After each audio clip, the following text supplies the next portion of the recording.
أعوذ بالله من الشيطان الرجيم. بسم الله الرحمن الرحيم. الحمد لله رب العالمين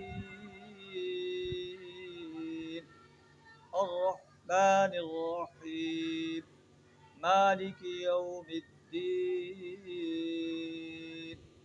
صدق اللہ العظیم. اللہ ارشاد فرما رہا ہے کہ جب مجھ سے دعا مانگنی ہو تو پہلے میری تعریف کی جائے. الحمدللہ رب العالمین، سب تعریف اس اللہ کے لیے ہے جو تمام جہانوں کا رب ہے. الرحمن الرحیم، جو رحم کرنے والا بڑا مہربان.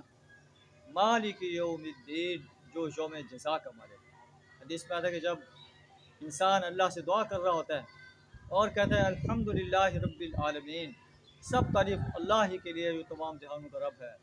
اللہ فرماتا ہے حمدنی عبدی. جب بندہ کہتا ہے الرحمن الرحیم، اے اللہ تو رحمان الرحیم ہستی ہے، اللہ فرماتا ہے اثنا علی عبدی، میرے بندے نے میری صلاح بیان کی.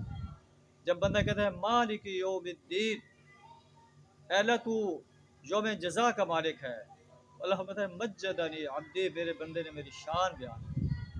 پھر اللہ کی تعریف بیان کر کے اللہ سے دعا مانگتا ہے ایاک نعبد و ایاک نستعین، اے اللہ ہم تیری ہی بندگی کرتے ہیں اور تجھ ہی سے مدد چاہتے ہیں.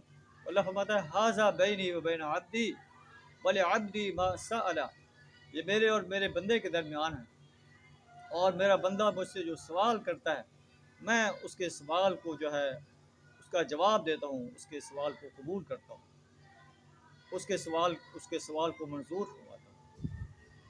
ایاک نعبد و ایاک نستعین، اے اللہ ہم تیری ہی بندگی کرتے ہیں اور تجھ ہی سے مدد چاہتے ہیں. کس چیز کی مدد چاہتے ہیں؟ اہدنا الصراط المستقیم، کہ ہمیں سیدھا راستہ جو ہے دکھا دے، ہمارے سیدھے راستے کی طرف ہماری رہنمائی فرما.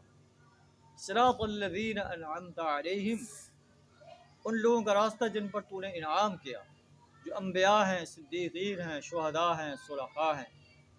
غیر المغضوب علیہم ولا الضالین، جن پر تیرا غضب نازل نہیں ہوا، جو نہ گمراہ ہیں. اور آخر میں انسان کہتا ہے آمین، اے اللہ ہماری اس دعا کو قبول فرما. اللہ سے دعا کر ہمیں بھی اسی انداز سے اپنی ذات سے دعائیں مانگنے کی توفیق عطا فرمائے. وآخر دعوانا الحمدللہ رب العالمین.